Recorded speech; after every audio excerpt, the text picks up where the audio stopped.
એક વિચાર વિશે.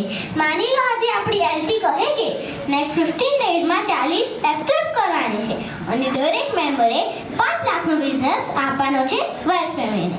તો શું વિચાર આવશે? અઘરું છે ને? વિચાર કેવો હોય છે? લોકો કહે કે વિચાર હવા જેવો હોય છે, આવે અને જાય. પણ હું કહું છું વિચારમાં ખૂબ શક્તિ હોય છે અને જ્યારે વિચારના ઉમિયા માટે ઊભો થાય ત્યારે વિચાર નહીં પર્વત જેવો અધિક સંકલ્પ બની જાય છે. તમે બસ વિચારો આપણે ઉમિયામાંનું મંદિર બનાવવું છે. લોકેશન પ્રીમિયમ અને ઊંચું તો એટલું જે દુનિયાનું સૌથી ઊંચું મંદિર હોય અને ખાલી મંદિર નહીં, હોસ્ટેલ, યુનિવર્સિટી, હોસ્પિટલ બધું જ હોય. ઘણા લોકો આ વિચાર સાંભળીને જ અચંબિત થઈ જાય છે. સંભવ જ નથી. જમીન કોણ આપશે? પૈસા ક્યાંથી આવશે? લોકો સાથે જોડાશે કે નહીં?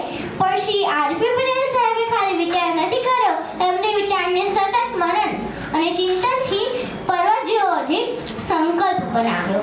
માં ઉમિયામાના મંદિરના વિચારથી લાખો હૃદય જોડાઈ ગયા, હજારો હાથ કામમાં આવી ગયા અને આજે આ કાર્ય ઇતિહાસ બનાવવા જઈ રહ્યું છે. તો શ્રી આરપી પટેલ સાહેબના આ વિચાર માટે એકવાર દિલથી તાળીઓ થઈ જાય. વિશ્વમાં ફાઉન્ડેશનના ભાગ રૂપે વાઇબ્સનું નિર્માણ થયું, જ્યાં બિઝનેસ પણ છે, નેટવર્ક પણ છે, ગ્રોથ પણ છે અને સેવા પણ છે. વાઇબ્સ એટલે દિલનું નેટવર્કિંગ, જે બિઝનેસથી વ્યૂ ઉપર ટીમવર્ક, લીડરશિપ, મોટિવેશન અને સોશિયલ રિસ્પોન્સિબિલિટી. અને આપણે તો ચાણક્ય ચેપ્ટરના મેમ્બર અને ચાણક્યએ કીધું છે કે સાચો માર્ગ, સાચા લોકો અને એક સાચો વિચાર મળી જાય તો વિજય નિશ્ચિત છે.